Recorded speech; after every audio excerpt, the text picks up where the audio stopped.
I call the Subcommittee on Tactical Air and Land Forces to order. I'd like to welcome everybody to our last subcommittee hearing of the year to receive an update on the F-35 program. Given that we started the 118th Congress with our first hearing on tactical fighter aircraft, it's very fitting that we finish this first session of the 118th Congress discussing what the Department notes as the cornerstone of its future tactical fighter aircraft fleet, the F-35 Joint Strike Fighter. I thank our witnesses today for testifying this afternoon and look forward to your testimony. As I've stated throughout this year, the National Defense Strategy is clear in its focus on China as our nation's pacing threat. And given the continuing provocative actions of the Chinese that we've all witnessed in the Pacific Theater this year, it's critically important that we continue to evaluate our military capabilities to ensure we're postured for robust deterrence and, when necessary, prosecute combat operations to overwhelmingly prevail against any aggressor that tests our nation's military resolve. As I emphasized this past spring while reviewing the tactical fighter aircraft plans for each of our military services, two common threads were evident. First, our fighter force structure continues on the decrease. And second, we are not able to deliver replacement aircraft at affordable prices to achieve similar quantities going forward. Meanwhile, our adversaries continue to outpace us, building and fielding their own lethal fighter aircraft capacities and capability. As it relates to the F-35 program, this subcommittee has made clear our expectations in the oversight of key areas of this program. Technical Refresh 3, better known as TR3 hardware upgrades, and Block 4 software capability development, air system and propulsion modernization, depot stand-up and supply chain maturations, operations and sustainment cost reduction, and increasing the full mission capability rates above what the F-35 fleet is demonstrating today are all critical elements of what must be addressed in this program going forward. While program challenges and setbacks always seem to dominate this discussion, I would be remiss if I didn't acknowledge some of the F-35 program's successes from the past year. With the nearly $1 billion in additional investment last year, propulsion system mission capability rates have increased, and the non-mission capable rates of the aircraft due to power module removals has decreased. The program has brought on new foreign military sales customers, expanding the worldwide capability and commonality for operations with our partners and allies. And most recently, the F-35 Joint Program Office has moved at a breakneck speed to support our closest partner and ally in the Middle East, Israel. They've done this by accelerating F-35 weapons capabilities and increasing spare parts supply rates in their fight against the atrocities committed by Hamas. And now, as I pivot to reviewing some of the program's continuing challenges, I want to unequivocally state up front that the F-35 will be the most advanced tactical fighter aircraft that the U.S. has ever built. But our patience with the program development is wearing thin. Once again, we're going to talk about the prior planned schedules that have slipped and costs that have unexpectedly grown.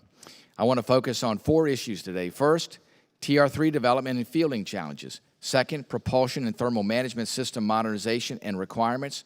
Third, sustainment strategy planning, given the recent setback regarding the performance-based logistics supply contract.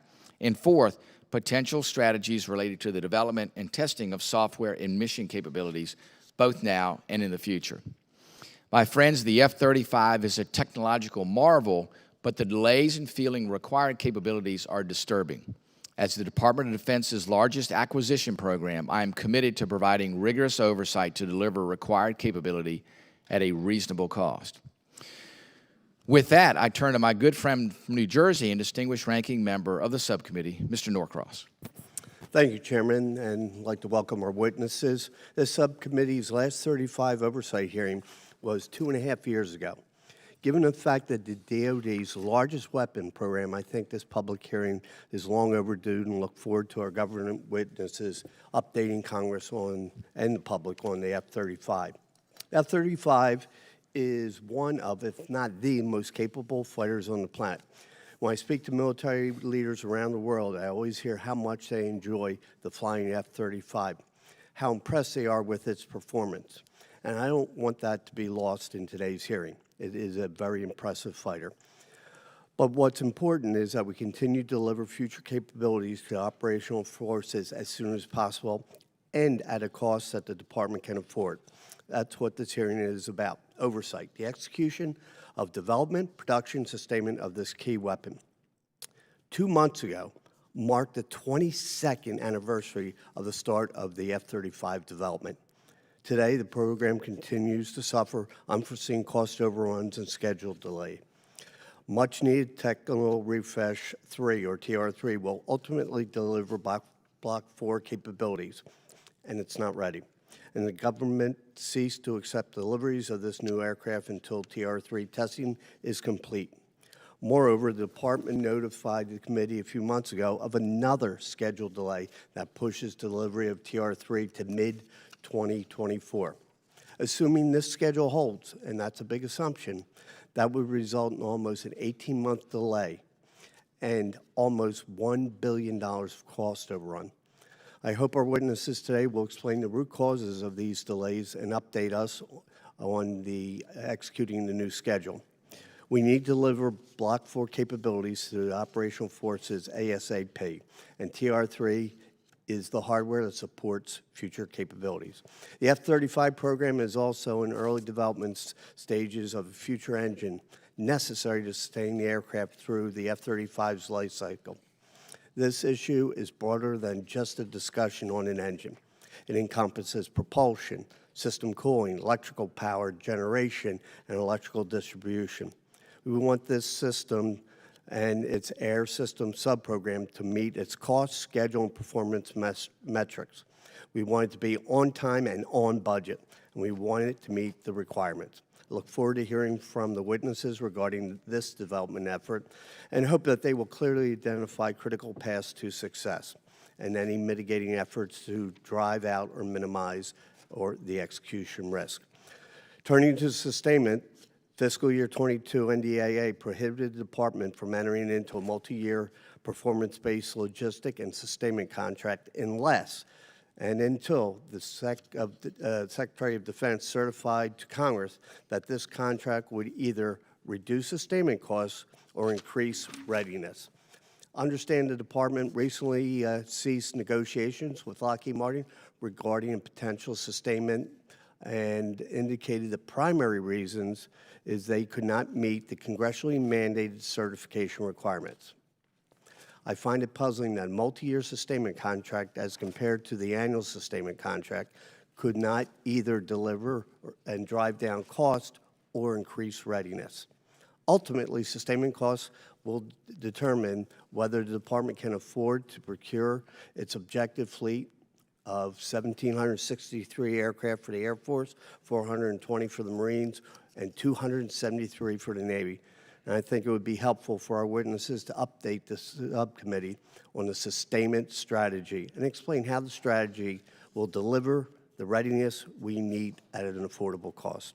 And finally, to our GAO witness, Mr. Ludwigson, we're very interested in your perspective in many of these thorny issues. This subcommittee relies heavily on the GAO to provide independent, objective analysis of the program execution. And your testimony here today will help the subcommittee determine where to best focus our attention as we go forward.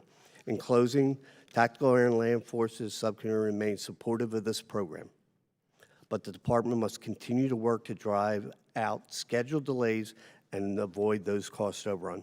And I'd like to thank our witnesses for appearance today and look forward to their testimony, and I yield back. I'd like to thank Mr. Norquist, our ranking member, and now I'd like to introduce our witnesses. We have today with us the Honorable William LaPlante, Undersecretary of Defense for Acquisition and Sustainment and the Milestone Decision Authority for the F-35 program. Lieutenant General Michael Schmidt, F-35 Program Executive Officer, and Mr. John Lowitson, Director of the Contracting and National Security Acquisition Team for the Government Accounting Offices. Gentlemen, with that, I will go to your testimony. Dr. LaPlante. Yeah, thank you, Chairman Whitman, Ranking Member Norquist, and thanks to the committee for your key role in the oversight. And I think just already in the opening statements, you show a balanced view of both the accomplishments of F-35, but the real challenges. And I'm going to address some of those one by one in this opening, and then hopefully lead later on with my colleagues with more back and forth to your questions. The F-35 delivers the most lethal and survivable tactical fighter to U.S. allies and partners. I think it is in the world, actually, the most lethal. We have still work to do because of the changing threat and the rapidly changing threat. We are now up to, I have to remind ourselves, 9 FMS partners. We have 7 members of the we have 7 partners in the partnership. In addition to that, 9 FMS partners with 2 more on the way. So we're doing something there that obviously partners and allies are seeing the benefit of this. And so with that happening, and we have nearly 1,000 of these airplanes around the world, including our partners and allies, we have these challenges, and I'm going to go through and kind of address each one at a high level, but then later we could get to it, and I'll try to follow the format of the chairman on his four items. A reminder that we are also approaching a full rate production decision now that we're done with the Joint Simulation Environment Mission Trials. This would, right now, if it's on track, it's going to be in March of this next year. It's important to do that. It's important to close that out, and we will. This is subject to the IOT&E and independent cost estimates. Technology Refresh 3. The chairman and the ranking member correctly identified this as the top modernization issue right now in the program.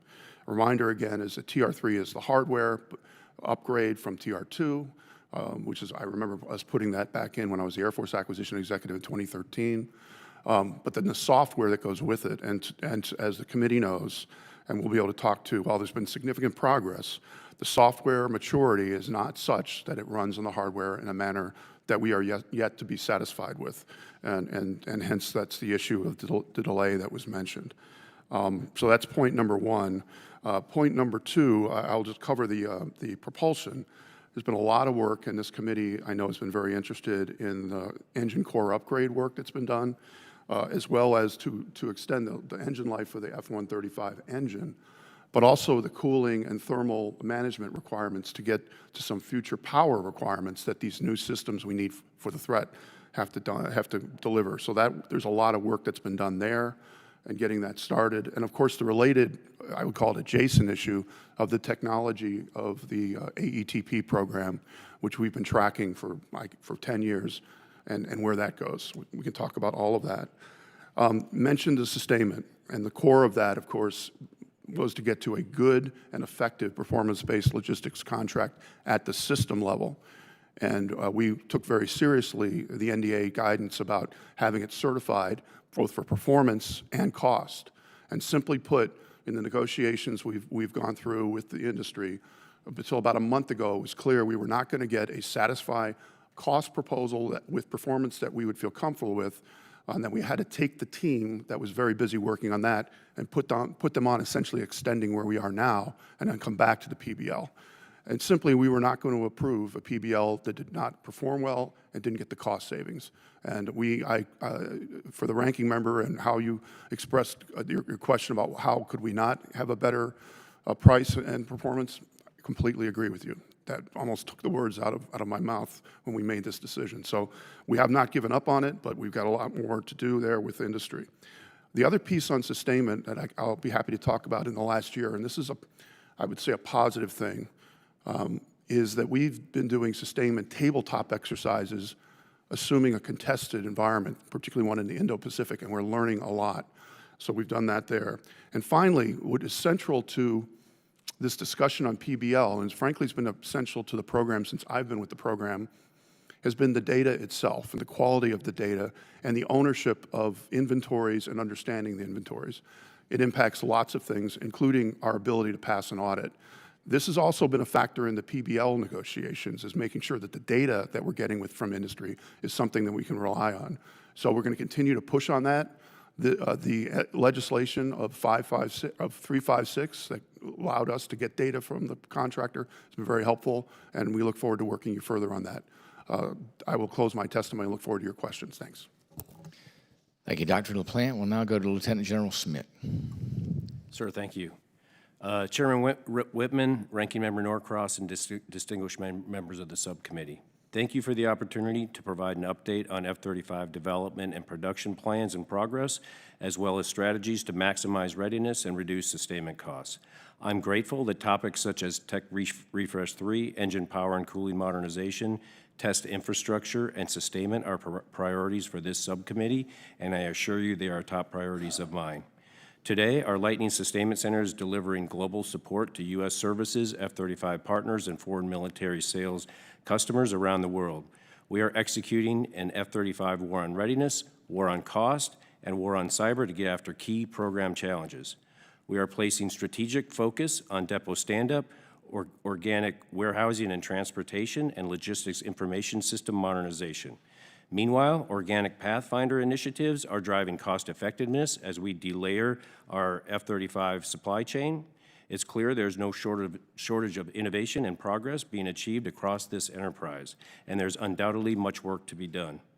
While maximizing readiness is at the forefront of my mind today, our program-wide focus on TR-3 stability and Block 4 delivery aims to ensure this air system is ready and able to win tomorrow's advanced fight if called upon. We are pursuing game-changing modeling and simulation efforts to minimize requirements for costly real-world flight tests and training. We are combating challenges associated with concurrency to deliver the necessary capabilities on relevant timelines in future lots. And we are closing in on Milestone C and a full-rate production decision.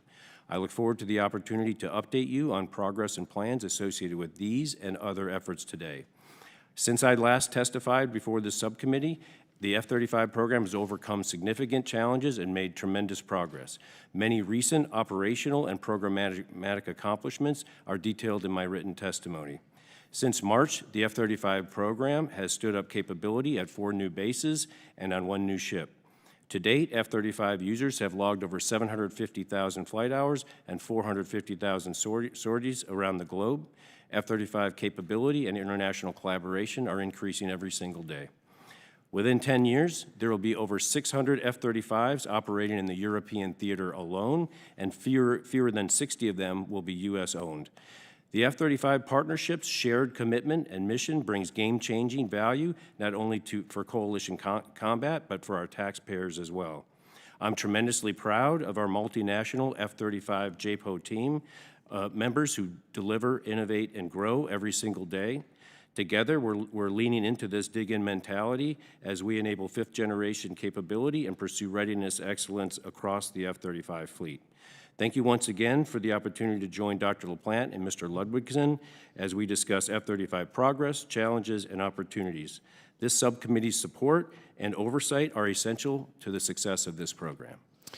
Thank you, Lieutenant General Schmidt. Now we'll go to Mr. Ludwigson.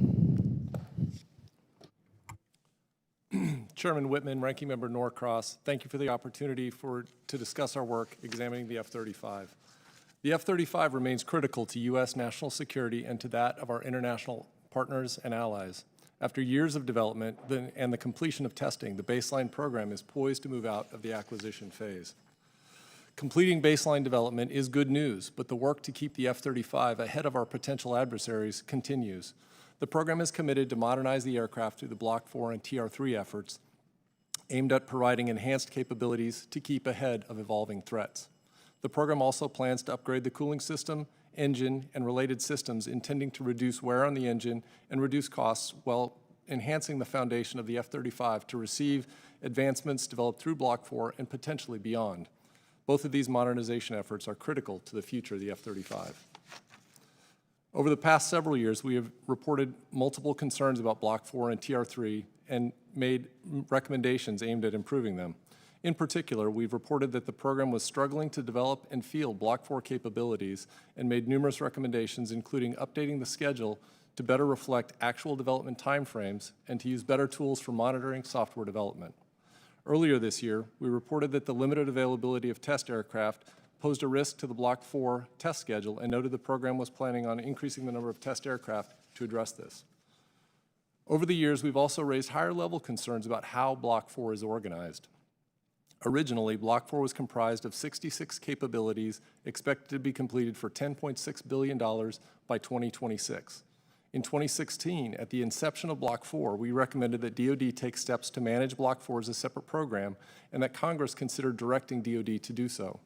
We believed this would provide more visibility and the foundation to hold the program accountable for meeting cost, schedule, and performance goals. The program did not implement our recommendation, but Congress took steps to require enhanced reporting for Block 4. However, we reported that the program has routinely made changes to Block 4, and last year we reported the most recent data indicated Block 4 had grown to 80 capabilities and had grown to $16.5 billion and wasn't expected to be completed until 2029. This evolving picture has made it difficult to identify whether cost and schedule increases are a result of increasing scope, developmental challenges, contractor challenges, or something else. Despite enhanced reporting, we continue to face challenges tracking costs for Block 4 capabilities. In our report earlier this year, we recommended that the program take steps to improve how it reports Block 4 costs for individual capabilities. With our impending transition out of acquisition, the concerns we raised are increased in importance, and we continue to believe that the effort would benefit from enhanced oversight as a separate program as we recommended. More recently, the program has taken steps to address long-standing problems with the aircraft cooling system, the engine, and related systems. The original requirements for cooling proved to be incorrect, and accelerated wear and higher maintenance costs were the result. Over the past year, the program examined options for addressing this. Earlier this year, we reported that the analysis done to examine these issues lacked some key information. We identified 5 recommendations aimed at enhancing the basis for proceeding with this modernization effort. For example, we recommended the program office define its estimated future cooling needs, conduct an independent technology readiness assessment, and obtain independent cost estimates. Similar to our Block 4 concerns, we also reported that modernization of the cooling system, engine, and related systems would benefit from enhanced oversight. We recommended that the program take steps to manage these efforts as a separate program and raised a matter for Congress to consider requiring the department to do so.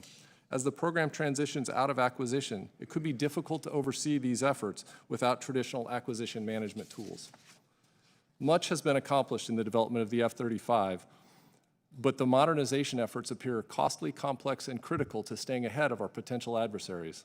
As such, we believe providing sufficient visibility into these efforts will be important for timely and impactful congressional oversight.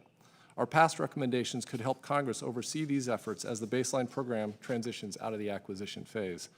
Chairman Whitman, Ranking Member Norcross, this concludes my statement. I'd be happy to answer any questions the subcommittee members may have. Thank you, Mr. Ludwigson. I want to thank our witnesses. And General Schmidt, I'll begin with you. We had you all here last spring. You said the delivery date for TR-3 upgrade would be between December and April. Now it looks like it's April to June. I want to drill down and get from you, what are the specific areas that the contractors are having difficulty in delivering the TR-3 upgrade? And I want to ask specifically about what are they doing in trying to replicate the aircraft's operational systems in the laboratory? And it seems like to me that this ought to be a fairly simple paradigm because the contractors have done it for other platforms. They've done it for Arleigh Burke destroyers with Aegis systems. They've done it for Virginia-class submarines. So it's not like this is an unknown. Can you give me some drill down about why they're the failure there to deliver this? Is there something in the laboratories? Is there something there that's not connecting in how this TR-3 upgrade is being pursued? Yes, sir. That's a great question. You know, as I discussed previously, sir, you're absolutely correct. Our labs are not properly representing the flight environment, and there's way too much discovery happening in flight test.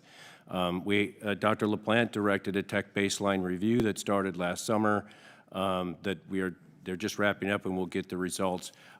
Just in summary, sir, we have seen way too much discovery in flight test. Also, I would say in this program, concurrency has been an issue, but especially when we introduce concurrency in the form of hardware in this program, we have a history in this program of not being able to, in a timely manner, deliver hardware fully integrated from a software software aspect into the program. We are better on the tactical application side, but when we introduce hardware into a lot in this program and not have the full engineering rigor required to identify what the work scope is required to deliver in that specific lot, we run into problems in this program. And I'm happy to discuss, sir, what we're doing going forward, if you'd like me to do that.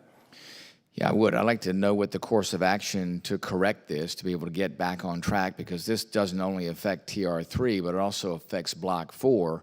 And as we have aircraft back up there, and we are looking at what are the capabilities of these aircraft once they get the TR3 upgrade, are they going to be as capable as TR2 aircraft? I think that question, too, comes up. So I wanted to get your specifics about that situation. In the near term, sir, relative to the stability issues that we're seeing, we are working through them. I wish I had all of the solutions in place that prove to me that when I do something in the lab, it's going to show up that way in the air. We have a number of fixes addressing the stability challenges. We will get to a stable, capable, maintainable airplane here. The data tells me it will be in the middle of the spring, but I would have had a more positive answer 6 months ago of when I thought it would be. So I don't have a super solid, I can guarantee you this date. I will tell you that going forward, though, by the way, the competition in the labs and the limited capacity in the labs between the latest TR2 software that is a great capabilities that will go out to the field early next year. It will be good to get out of the lab. We are competing right now between the first version of TR3 hardware and software and the next version, which takes that combat capability in the field that we're about to deliver early in the year and puts it into a TR3 version. So we're trying to create capacity in the labs to do that. I will say that for all Block 4 capabilities going forward, the team has done, I think, a very good job of taking the many contracts we had across all of the Block 4 capabilities and putting rigorous capability decision points with rigorous system engineering processes so that we don't get ourselves into a situation where we commit hardware or software, but specifically hardware to a specific lot without all the rigors required to say, I can put that into that lot and have that contractually binding with Lockheed or Pratt & Whitney, depending on which it may be. I think this also begs the question about the enterprise on advanced systems, especially F-35 that's taken now, we're at year 18 if you count every minute of when it started from concept to where we are now, and then making sure this platform is operational. It really begs the question, if we're going to do things quickly at the speed of relevance, software needs to inform hardware. That's the way things need to go. Listen, a great hardware platform, but it can't do the things we need for it to do if it's not software enabled. So we want to make sure that that's the baseline. Let me go to performance-based logistics. Dr. LaPlante wanted to get your mindset on this. We looked at performance-based logistics contract to be able to reduce cost, to have more certainty in the supply of spare parts, mission capability metrics. As you know, the non-mission capable rates due to lack of parts is currently at 42.5%, absolutely unacceptable. We looked at what you are proposing, and now you seem to be moving away from performance-based logistics because you say it's going to be more expensive than doing sort of one-off, one aircraft, mission-capable maintenance and mission capability performance efforts. Can you explain where negotiations have led you to come to that point now and why a performance-based logistics contract is not the way to go forward? Oh, thank you, Mr. Chairman. Well, to be clear, we've not made the decision to walk away from performance-based logistics overall at the system level. We had to pause just because of the manpower we had that was doing negotiation to extend the current contract. We have not walked away from the system level performance-based logistics. Where we were to do the pause, as I mentioned earlier, is in the proposals that we had received from industry at that time. They were at not sufficient cost savings, if any, and not performance savings. And so we knew we wanted to wrap up the negotiations by about February to be able to switch to the new contract, and it just didn't have the time. So we put pause on the PBL to focus on extending the current contracting. But I say overall, this is the way we understand it. The key thing, as you know, with performance-based logistics is, number one, picking the right metric to measure the contractor with. And you also want to do it of some period of time, 5 years, even longer. Sometimes at the system level, a performance-based logistics is very hard to do, and I'll explain an example why. If the contractor themselves or the program office doesn't have control over the metric. I was talking to one of my colleagues in another country who had one system-level performance-based logistics that was actually not working for him because the metric was in there was things like flying hours, and he didn't have control of it, nor did the contractor. So sometimes you have to get the right metric. Where we've been in the metrics with this discussion is something called the gross issue effectiveness rate requirements, which is percentage of total demands filled at the base with on-site inventory divided by total number of demands and supply response time. We think those are good metrics, but for us to get a good idea on whether we'll meet the metrics, that data has to be something that is reliable, and that was part of the issue, but we haven't given up on it. The other piece, and this may be the case, is there's something called, in the sustainment community, market basket approaches, where you decide maybe for subsystems, or what we might call systems, to do a PBL, but not have one single PBL for the entire plane. So we're looking at all of that, and actually we were looking at this as part of Section 142, because of Section 142 that you all helped us with, really directed us to begin really standing up the organic government management of sustainment. And to do that, the government has to know what it's going to do itself organically and what it's going to contract to do. And so a market basket approach may be there. It's just we were not going to wrap up the negotiation on this one in the time we needed, and I wouldn't have been able to satisfy the requirement to have it certified for the price savings. But we're not walking away from it overall. I think you hit the nail on the head as far as metrics. I would encourage you to look at other organizations out there that do performance-based logistics. When you go to the airport, the airlines make sure they keep their aircraft in the air. They're pretty aggressive about making sure that when that aircraft's at the gate. Now, some of us had experiences where the aircraft gets rolled away from the gate, but their operational availability is pretty impressive. So they don't make money if they're not in the air. So I would argue there's a lot of things that could be learned from that. Obviously, tactical aircraft different than those passenger aircraft, but I think some of the concepts are probably the same.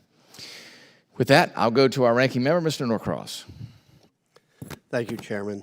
Mr. Ludwigson, in your hearing statement, you referenced Block 4 development effort in 2016. Baseline was at 66 capabilities at a cost of $10.6 billion to be delivered in 26, that baseline. Presently, Block 4 is comprised of 80 capabilities at a cost of $16.5 billion to be delivered 3 years late, 2029. Help us understand. You talked briefly about some of the suggestions that you've made and some of the issues, but the root causes for this. Drill down a little bit more. Help us understand what those delays, the cost overruns for delivery, how do we address them given the history as a lesson for us? Yes, sir. That's a great question. Block 4, when it was conceived, I think was this longitudinal idea that you would just continually add new capabilities as the threat evolved.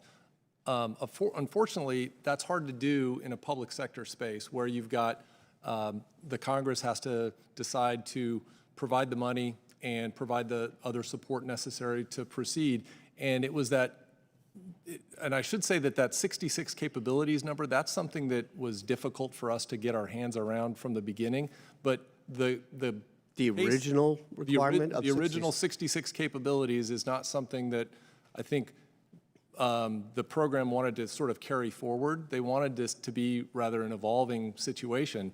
And that's what happened because it wasn't bounded with a specific set of requirements, a specific limitation in terms of this is what it's going to be in terms of composition, cost, and schedule. It didn't have those baseline sort of documents that you would have for a traditional acquisition, and people added capabilities or capabilities were unpacked and some may have been dropped, and eventually you got to what we report as the most recent as 80 capabilities, $16.5 billion to be completed in 2029. I think when you get to the root cause, some of the challenges that have emerged is because they didn't have requirements, they didn't necessarily have a firm sense of what was technically achievable, they didn't have a strong basis for understanding how long these things were going to take. It became a bit of a journey of discovery and took time for them to figure out it's actually going to take longer. Software development is difficult, and I think they certainly had their fair share of difficulties, but some of it was not setting realistic expectations for the time that they would deliver it, and then not executing to meet those or not staffing to meet those. Thank you. General Schmidt, TR3 hardware. We talked about this at our last hearing as being the major issue in trying to get this going. It seems that that now is in place. But my question has more to do with not only the rate of our current line that is running, but for backfeeding those other ones. Are we near where we need to be in terms of ramping up for those units to be produced so we can not only fill our line going forward, but also backfill? Thank you, sir. Relative to the TR3 hardware itself, the TR3 hardware is coming up a ramp that is not where it needs to be.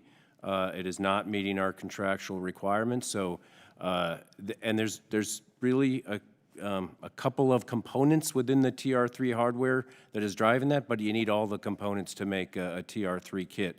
Next generation DAS, which isn't technically part of the TR3 kit, but it is very much a part of this lot of capability that's going forward. That next generation DAS hardware is coming pretty well, but there are a couple components in TR3 that needs to come up the curve very quickly in order to meet our production and really our retrofit requirements after TR3 is delivered here. So just let me understand it. It's not where you said it contractually should be. So do we have enough to fill the line going forward now, and we're missing retrofitting? Where are we in that scale? Currently, we do not have enough. There were 52 airplanes that contractually, if TR3 was fully ready, would have been delivered by the end of December. 21 of those airplanes are, let's say, crossed the last stage in the production line. The rest of the airplanes are being held in general for moving TR3 hardware around, but maybe that gives you the scope of where we're at. Again, if we can get these two components to come up, we will catch up quickly, but that's where we're at, sir. So we're missing any retrofits, but we're not even keeping up moving forward. Well, the retrofits, sir, would start later, but when you add production Yep. and retrofit, so that requires your ramp to go up higher. Thank you. Yes, sir. Dr. LaPlante, 3 years ago, the government prime contractor of Lockheed Martin, speaking of benefits, this is getting back to the PBL. And just to understand this, negotiations have ceased, at least temporarily. You mentioned you didn't have the manpower. Drill down that, because manpower is extremely important, but it falls off the table, the amount of money for that versus a logistics contract. Yeah, thank you for the question, and I appreciate the question.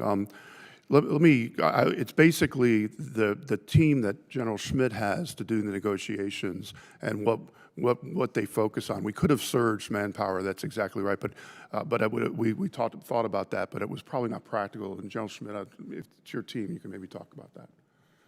Yes, sir, happy to. So there is a manpower challenge, sir, but part of it is that the people that understand and have been this has been years of negotiation moving forward. Whether it's the PBL or the annual sustainment contract, that team of people is rather limited, and to include at Lockheed, these are huge contracts with quotes from all the suppliers that come in, and we definitely got to the point where we had to pivot to something.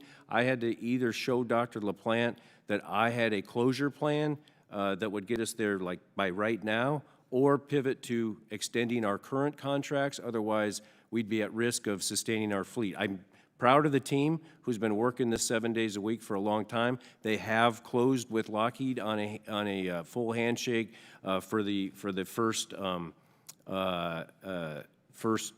extension, if you will, to March. We are quickly closing on the extension to June, and as soon as I get that done here in the next, I hope, few weeks, we will pivot to me getting back to Dr. LaPlante with a plan on how we're going to get back to whatever the broader acquisition strategy that, in my opinion, must be incentive-based in order to drive the proper industry behaviors and commitments going forward, sir.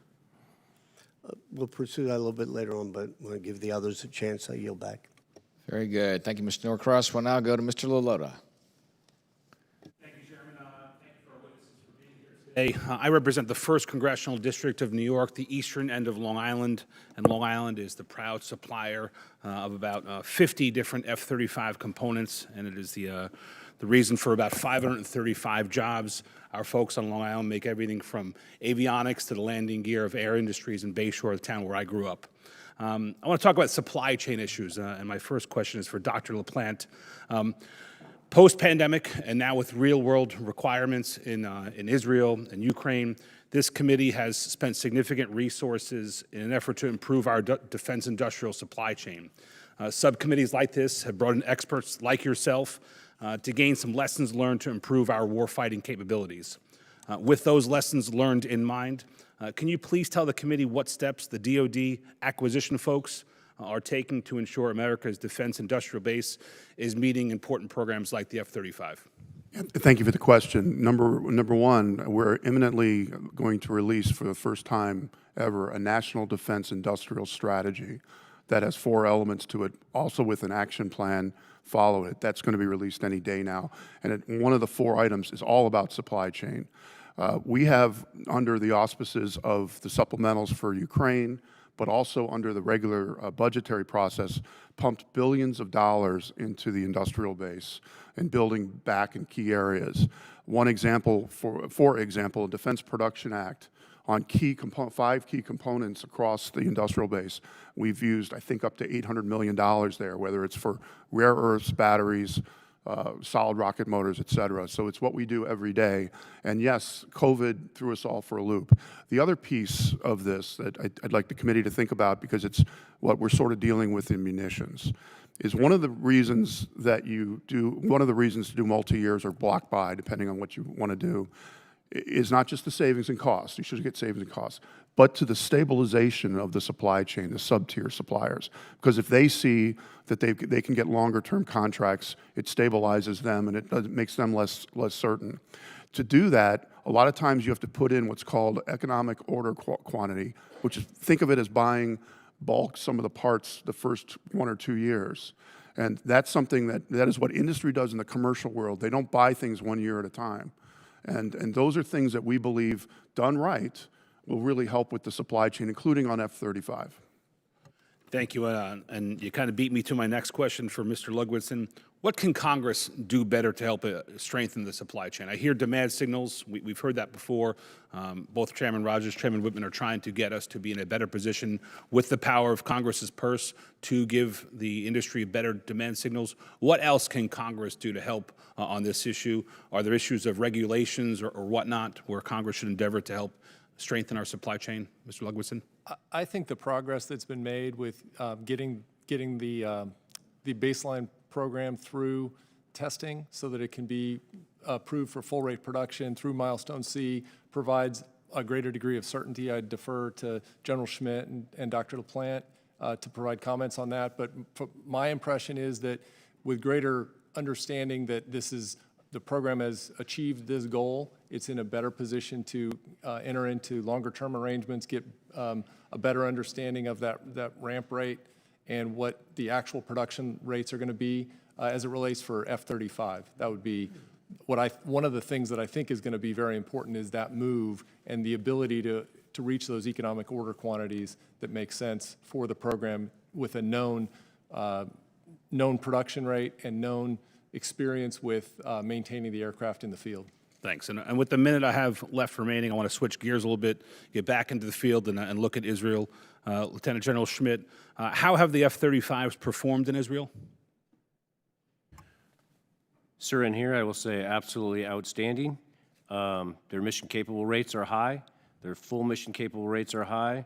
As the chairman mentioned, We have added some capabilities to that airplane in a very short period of time, and our team is doing everything we can to continue to move the ball forward there, sir.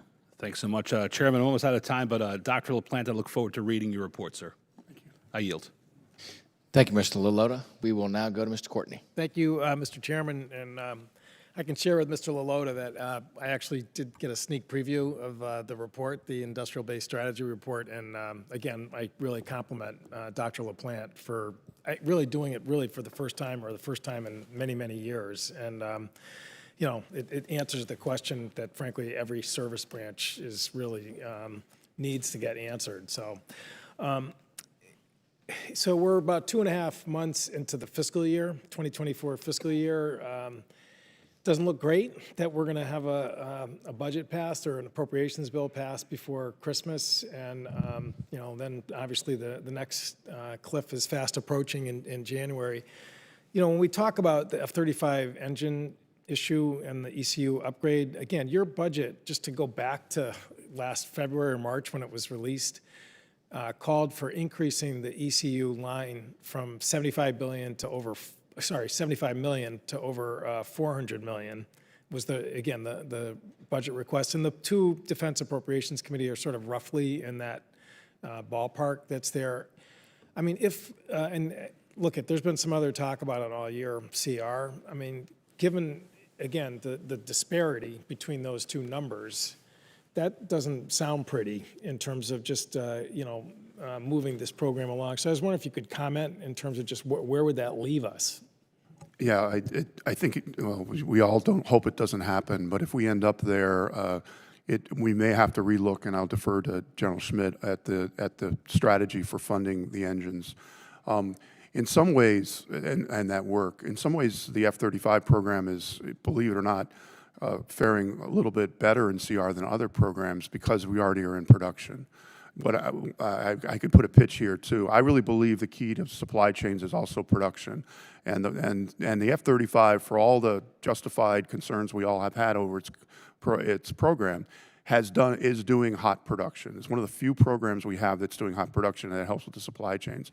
But yeah, I would be concerned about the engine. I'm also concerned about, we talk about the industrial base, about the adaptive engine technology.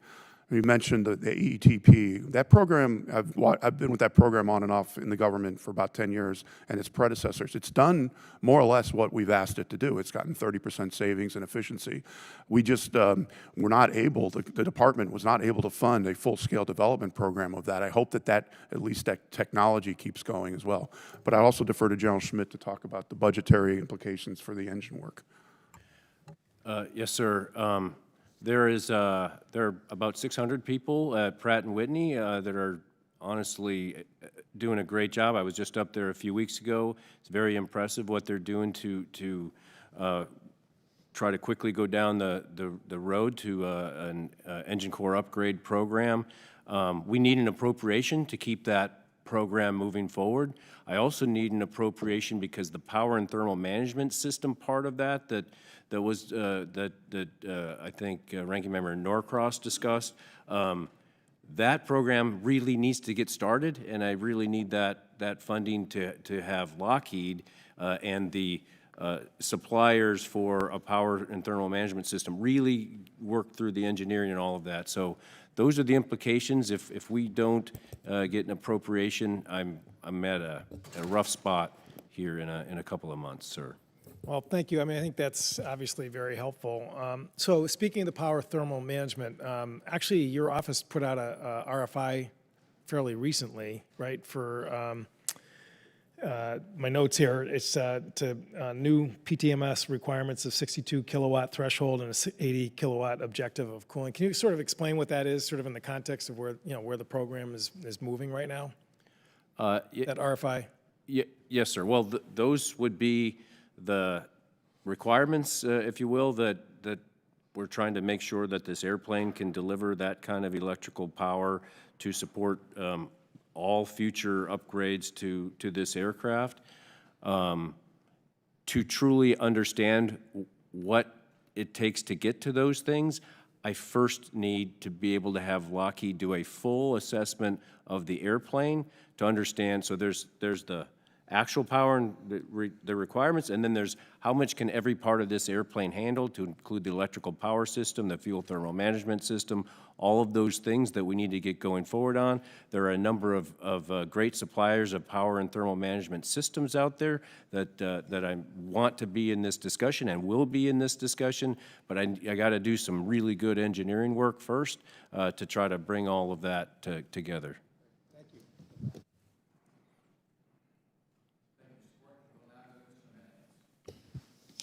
Thank you, Mr. Chairman. I'm going to be focusing in on the engine and the engine upgrades. We seem to be talking a lot about power and management and cooling and all that, but one thing that I see that is missing from our dialogue or conversation is performance. And that's what matters to the pilot, to be honest with you. And so, is it correct that that this engine that we currently have on the F-35 was built around a platform that was supposed to be 30% lighter and 13% smaller than the current platform?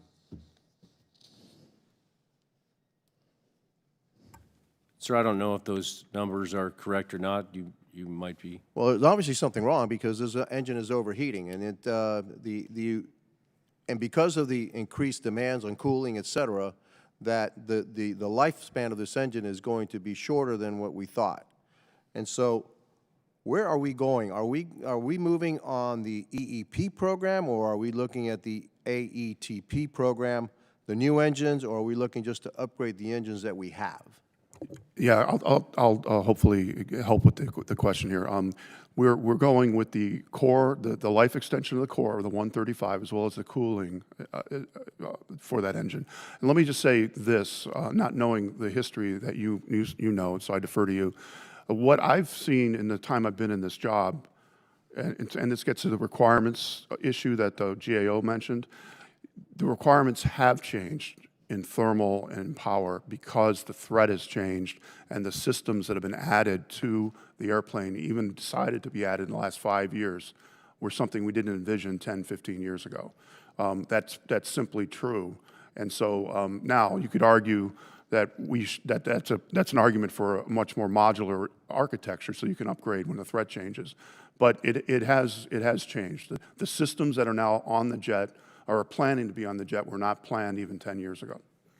I understand that. And now, again, are we looking just to upgrade or putting some kind of an add-on to the engines that we currently have to manage the problem, or are we looking at an entirely new engine with new capabilities?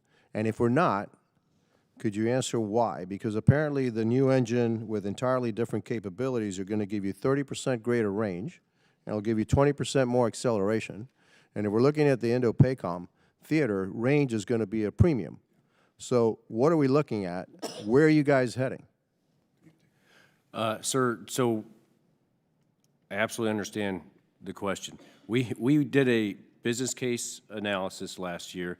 We went out. Our requirement was to address the life of the engine. We're running the engine too hot, significant costs over the life of the engine, and we needed to solve that problem. Additionally, we needed power and cooling, additional power and cooling capabilities. There was also the Advanced Engine Technology Program, which is a very, very promising program, sir, from a performance perspective. One of the challenges in this program, with the AETP program, as we did the business case analysis, is that it is an option for the A model and maybe for the C model and doesn't work for the B model. So if I was going to address all of the requirements of the program from a get the life back in the program perspective, only the engine core upgrade to the current engine fit that. Okay. Could I only got so much time. Yes, Could sir. I need to cut you off a second. In terms of the numbers of aircraft, A and C versus B, what's the percentage on that? The A is significantly higher, sir. And the C? The A is significantly higher, sir. But you said that a new engine could fit on the A, maybe the C, okay, but not the B. And so we're going to say, okay, because we're going to choose the least capable engine of all because of the B, which happens to be the smallest number of planes that we have. Yeah, that was, what went into the business case was lots of things. It also, With all due respect, I'm losing time. okay, sorry. Okay, so if I'm in the jet and I'm the fighter pilot, I want the engine that takes me faster and takes me longer. And I know about your business thing, and now maybe that business argument maybe it should be brought to us and say what is it? Because there's got to be a trade-off. Is the cost benefit to that upgrade? And so again, I guess we need to delve into this a little bit deeper, Mr. Chairman, because I'm not convinced that this is just a business decision. This is a performance issue too. Yeah. And for the life of our pilots and the capability of this airplane, especially in a theater which we may be finding ourselves in conflict, is going to need this enhanced capability in the future. And thank you, and I guess I'll yield back. Very good. Thank you, Mr. Jimenez. When I go to Dr. McCormick. Thank you, Mr. Chair. This is for both Lieutenant General Schmidt and Dr. LaPlante. Obviously, we've seen the aircraft perform very well in Israel. I think they're pretty satisfied with its ability to do precision munitions, exactly where we want it and how we want it. This goes back to what they've learned in their sustainment side of their aircraft, though, as they've deployed it more than they probably deployed it in recent years, just how they're feeling about their sustainment portion of their aircraft right now. Yes, sir. I had the opportunity to talk with their chief of staff just yesterday. I would say that we have a lot. We are going to learn a lot. They are very satisfied with what their performance from a sustainment enterprise is giving them. I think we could learn a lot from them in terms of the quickness with which they're turning airplanes, all of the things we're learning ourselves with moving parts around the world in support of a conflict. So we are committed to and looking forward to and right now collecting a lot of lessons learned for us as we posture ourselves globally for the worldwide F-35 enterprise sustainment. So on that note, actually related note, how's that when we scale that out to like an Indo-PACOM? How do we see that? Or do we have that sustainability capability for? We have a lot of things going on right now in a lot of different theaters that could blow up very quickly. Do we have that capability to ramp up as needed? Yeah, I want to add something and it applies to Indo-Pacific and what we're learning from the current conflicts. One of the chairman talked about software and turning software fast. One of the good news stories in F-35, it's still not where it needs to be, are these mission data files. What General Schmidt and his team did in about a week and a half is turned around these mission data files. That's the brick that goes into the airplane.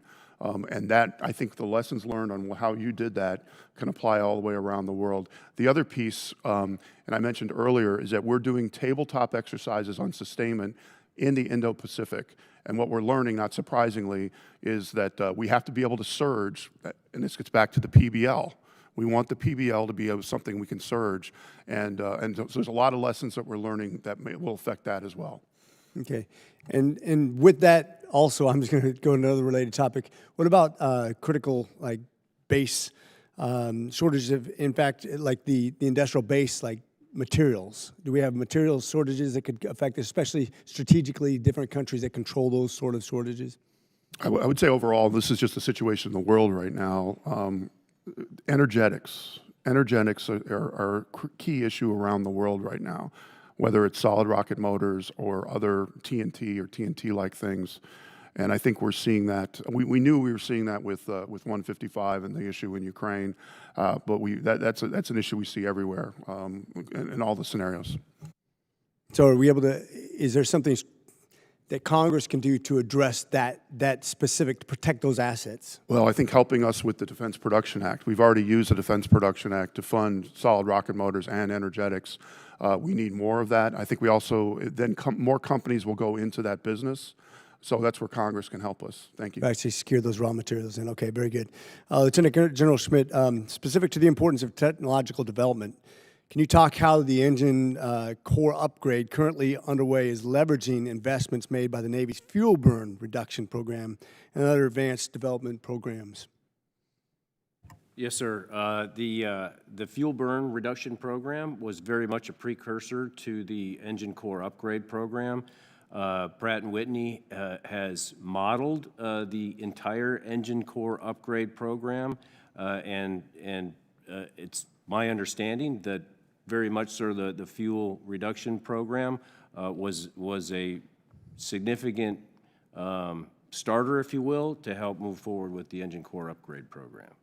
Okay, I don't think I have enough time for another question, but thanks for your time, gentlemen. Thank you, Dr. McCormick. I want to pursue another round of questioning, and then we will head from there if folks have questions that need to be answered in the classified setting. I spoke a little bit earlier about how the enterprise today across the Pentagon needs to be a software-informed process. Obviously, the F-35 is going to be with us for years. We're in essentially from the blank sheet of paper, nearly 22 years now from the beginning.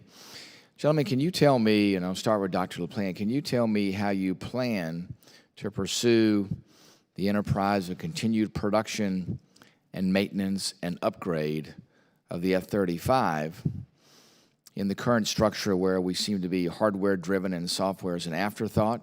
Is there any plan to reverse that, to make this a software-informed enterprise? Are there any plans to use digital twin technology where we can immediately test aircraft, download the information, make software updates, and do that at the speed of relevance? Because obviously what's happening with TR-3 is not at the speed of relevance with these continued delays.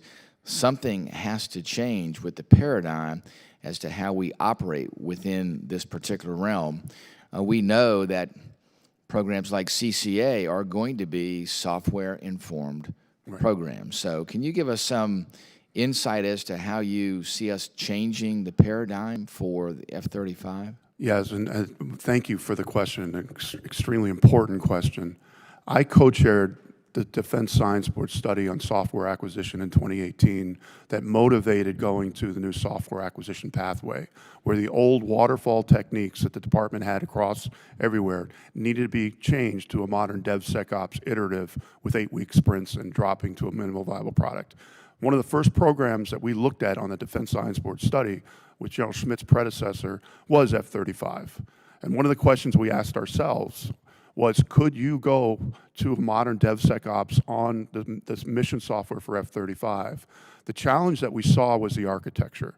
The architecture goes back to 2002, was highly coupled and integrated. And it would be, you could do it in portions of it, but it was going to be hard to fundamentally do it unless you change the architecture. What I'm very interested in is Aegis, because I grew up at Johns Hopkins APL, and we were in the Aegis Mafia, as we called ourselves. And we were very frustrated in the other parts of Johns Hopkins that Aegis did not go open. Well, finally, Aegis has gone to an open system. And so I have not given up hope that we can go to some degree of open system. I will also say this, and I'll turn it over to General Schmidt on the digital twin. We designed the acquisition strategy for B-21 in the wake of the Nunn-McCurdy breach of F-35. We made sure that that architecture was open. And getting to the changes in the threat and changes to the requirements, with an open architecture, you can drop changes very quickly, and you could do it by software. It's not that F-35 doesn't have software. It's got 30 million lines of code. It's just got it in a highly integrated way. I'll turn over to General Schmidt. Sir, I would only add, and we are just getting going here from my perspective. So we do have a digital twin, for instance, of the integrated core processor, which has helped us out significantly in TR-3. I should have it for the entire TR-3 program. As we move forward, we are requiring digital models of each capability in the Block 4 as part of those capability decision points going forward. Your point about the architecture and kind of the closed software environment that we have, and Dr. LaPlante's points, we need to eventually get to an open systems architecture. And along the way, for sure, we need to figure out how to make sure we're taking advantage of, for instance, our services software engineering groups to have not only Lockheed working the software in this program, but the government organic software developers who are outstanding. Are there additional ways that we can encourage the contractors and their mission system suppliers to adopt and implement new methodologies to be able to do development, testing, and implementation of their changes and upgrades to software? It just seems like to me that we're in a very archaic and antiquated test, failure, retry, test, failure, retry mode, instead of changing the whole paradigm that has us operating at the speed of relevance. The technology is there in all these other areas. It just seems like, for whatever reason, we're still stuck in this archaic trap with F-35, and TR-3, unfortunately, is the example of that. I also understand, too, there may be other things we need to do to accelerate that. It seems like to me the test beds now are aging. Maybe we look at more modern test beds and make sure that test beds are aircraft that are dedicated to rigorous testing. Seems like to me, too, that we have more up-to-date technology where we can immediately take streams of data from the aircraft, send it directly to programmers on the ground. That, in a digital twin technology, can essentially be put into a simultaneously run model. That information can really be put into the model, and you could fly that aircraft this afternoon in some cases and say, let's try out these software modifications, instead of what we have today, which is trying this in the lab. It fails in the lab, you put it in the aircraft, it crashes in the aircraft, you bring it back to the ground and say, we got to do it again. The trial and error methodology ain't working, and the technology is out there all around us to do things differently. Can you assure me that we are aggressively pursuing these paradigms going forward with how we're doing upgrades to the aircraft? Well, first, sir, I would say I thank you for the support for the replacing our aging flight test aircraft themselves, because that is very important to include the things we put on it to make the data flow better and all of the things. Relative to our labs, we have a number of recommendations that are coming forth as part of the tech baseline review, and our teams are working through what kinds of investments we should be making in our labs to make them more realistic and relevant relative to the flight test environment. Specifically, it appears to me that Lockheed is making significant investments in their future programs that are doing a lot of what you described there, sir. Dr. LaPlante's Aegis example is another great example. How are we making sure, and I wish I had a good answer for you, because all those things need to be in this program, sir. Yeah, I will just note that in 2014, when we put the RFP out for what's now the B-21, and we said in the RFP, you had to have an OMS standard open system. All the companies, there was 3 of them, 2 of them were teamed together that were competing for it, started putting out press releases on how they could do open systems. So when you put it in the RFP and you make it part of the source selection, it motivates different behavior. The question on F-35, given where we are in the program, that's why Aegis is so interesting. Yes. That we can look at that. The other piece I'll just add is the other thing we said in the study about software study, it's not just the architecture, but something called a software factory, and we defined what it was. That's where that testing, Mr. Chairman's done. It was called fuzzing, where you bombard the code with cloud overnight and you find all these errors, exactly what you said. They should have a software factory at Lockheed Martin. Yeah.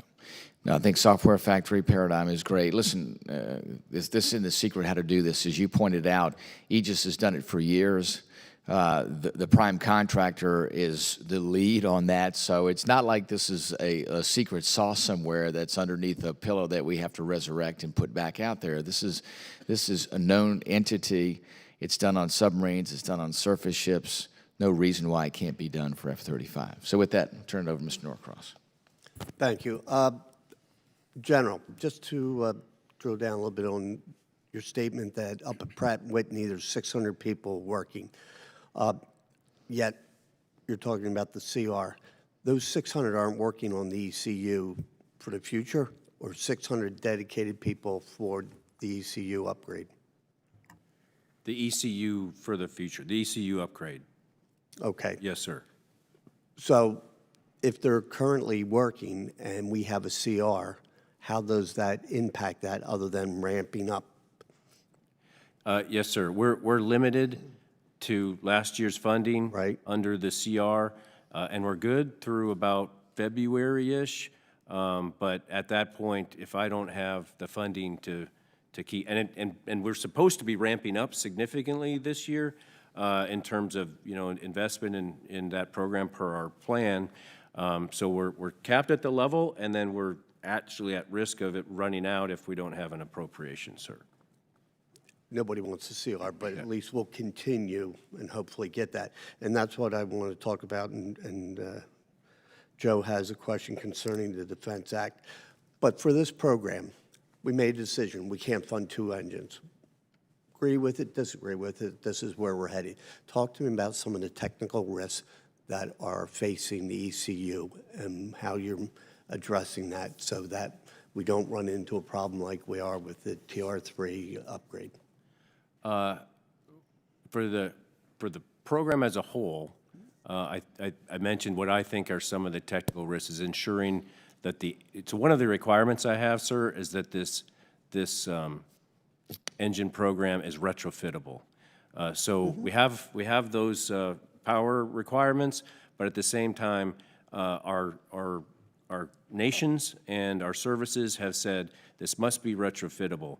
So I need to do all the work on the airplane side and the power and thermal management system side, because if I do run into a fuel thermal management system or wiring gauge that would require me to completely, tear the airplane apart to retrofit the engine, that would drive me to go back to the requirements community and say, hey, we got to figure out the right balance here. On the, So are you suggesting Yes, that sir. we need those answers for both the temperature management and the electrical management, that if they don't come in an area that you can accommodate on the existing, that we might have to go back to the decision we made? Sir, the engine requirements that they are designing to are to the worst case requirements. So of the worst case is what we have directed them to design the engine to. And if it turns out that we end up having a power and thermal management system that doesn't get to that, it allows us to go back and Pratt & Whitney to go back and adjust, because there are changes that they can make in the engine to direct power and the gearbox that we're going to go towards running that to additional performance out of the engine. But for right now, we're designing to the most stringent case from an aircraft side, sir. Okay. I yield back. Go to Mr. Courtney. Great, thank you, Mr. Chairman. And real quick, Dr. LaPlante, the exchange that you had a moment ago with Dr. McCormick about what can Congress do to sort of deal with the issue of these, energetics and critical minerals. When we were in California recently, we talked about one thing that Congress hopefully is in the process of doing is passing the NDAA, which has the AUKUS authorization language, which will extend the Defense Production Act authorities to Australia and the UK as domestic sources, similar to what Canada enjoys today. And actually, that is really a huge opportunity, particularly with Western Australia and the mineral resources that are there. So maybe you can just sort of talk about that for a second. Yeah, thank you, Congressman. Yeah, it turns out tomorrow I'm meeting with the head of strategic industry of Australia there in town, and specifically we're going to talk about the provision that is in the NDAA on Defense Production Act with Australia.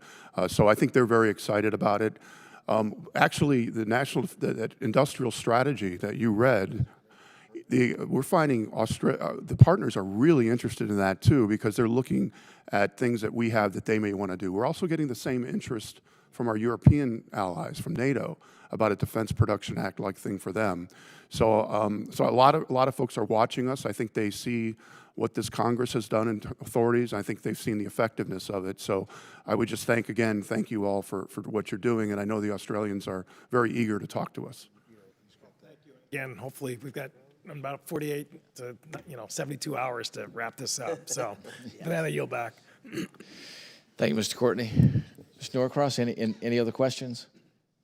Okay, very good. Well, I think we are finished with our line of questioning. Gentlemen, thank you all so much. We are, before we close, Mr. Ludwigson, I know that you had a comment that you were looking to make there on Mr. Norcross's question, so I want to yield the floor to you. Sure. Thank you very much. I think General Schmidt did a great job talking about the interconnections between the pieces of the puzzle in the power and thermal management and engine upgrade question. What we've been concerned about is that the program not repeat the mistake that got them here, which is that they underestimated the cooling requirements. Yeah. Those proved to be wrong. Then they had to steal from the engine, and that caused them to have to get creative, and creativity got expensive in terms of the wear and tear on the engine and all of those sort of cascade of events that we're here talking about. So we think that's why when you look at this, we prefer you think about this as an integrated package of changes that need to be done, not singularly looking at each piece of the puzzle, because when you put them together, integration ends up being one of the biggest, most difficult pieces of the puzzle. Just how do you put it all back together? Listen, I think you're spot on. Power, thermal management, electrical system, all the different elements there of what you do. You know, you can put a larger engine there that generates more power and cooling, but the question is you know, what other changes may be needed on the aircraft itself in order to sustain that? And then the big question, and I think you all have pointed this out, is that what is the end state of the power and cooling requirements of the aircraft?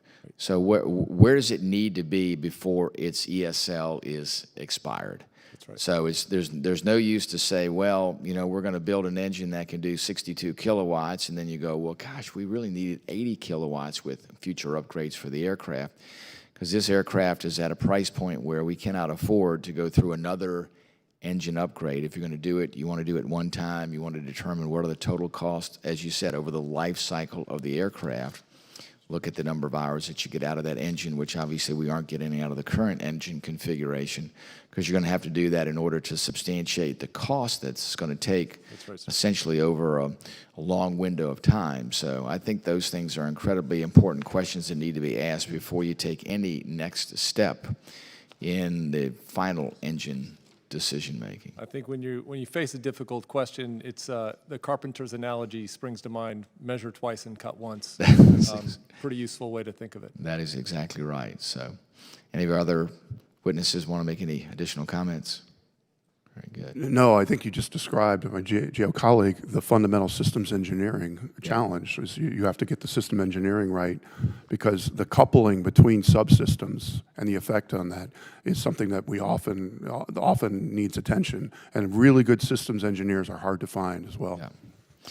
Yeah, I think it's a matter too, as you said, good systems engineering, good look at you know, the whole element to performance-based logistics. What do we do over the remaining life cycle of this aircraft? We ought to take every lesson learned in the first 22 years of this program and apply those lessons learned going forward. There's no reason why we should have any of these hiccups going forward. Goodness knows we've probably experienced every one of them that you could in the current history of the aircraft. Let's make sure we get it right going forward. So, gentlemen, thank you all so much. I don't think that there's any need for us to go to the SCIF. I think everybody's had their questions answered here in this open forum, and the others that needed to be answered had been answered previously in the SCIF. So I want to thank you all so much for joining us, and if there's anything that you need from our subcommittee, we stand by, ready, willing, and able to help. And with that, the subcommittee is adjourned.